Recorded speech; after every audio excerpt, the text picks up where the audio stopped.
Hi, it's Chris, and this is my review of today's reading through the Bible in a year chronologically.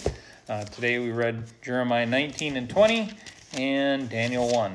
So Jeremiah 19 is all about Jeremiah's prophecy about all the bad things that are going to happen because the people of Israel are doing terrible things. They're worshiping other gods and sacrificing their children to these other gods.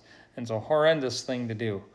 And then in Jeremiah 20, we get that Jeremiah gets arrested by the priest in charge of the temple and had him whipped and put in stocks because of the awful things that Jeremiah was saying. And Jeremiah turns it back on him and says, "Look, dude, you're going to be the one in terror. You are going to be called the one in terror, he who lives in terror, because you're prophesying against what God has said. That's not right, guy."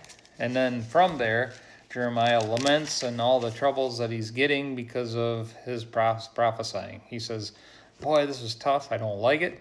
But if it's even worse when I don't say things. The words have to come out of me. That's just, if I don't, I'm even more weary from holding them back. So I have to speak on this behalf." And that makes him curse the day that he was born, basically. So he's in a lament at this point. Chapter 20, the end of the second part of Jeremiah 20, Jeremiah is in lament. But he's expressing them to God. Then we get into Daniel, the introduction to Daniel, which you got to remember, Daniel, we know Daniel, Shadrach, Meshach, and Abednego, right? Those are names that are very familiar to us if we've been reading the Bible at all or grown up with some of the stories. We got Daniel in the lion's den. He's thrown into the lion's den, and God shuts the mouth of the lions, and he comes out the next day.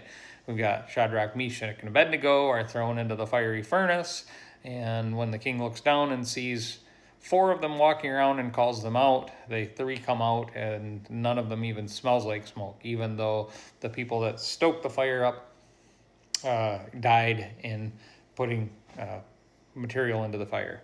But that's the stories that we hear of. So we get an introduction to these people, and we have to remember that these people are captives. They're slaves. They've been brought from Israel. They've been captured there and took away to Babylonia. And they are prisoners, but they are the best and brightest of the prisoners. They're recognized as of that. And so they're brought up in that way. They're given all the education and things. And I love how in Daniel 1:17 it puts it, God gave these 4 young men an unusual aptitude for understanding every aspect of literature and wisdom, and God gave Daniel the special ability to interpret the meaning of visions and dreams.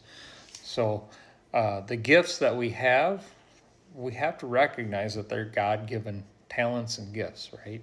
God created us, he made us, and these things that we have, they're given to us from God to use for him, for his magnification, his glory. We need to glorify God with our gifts.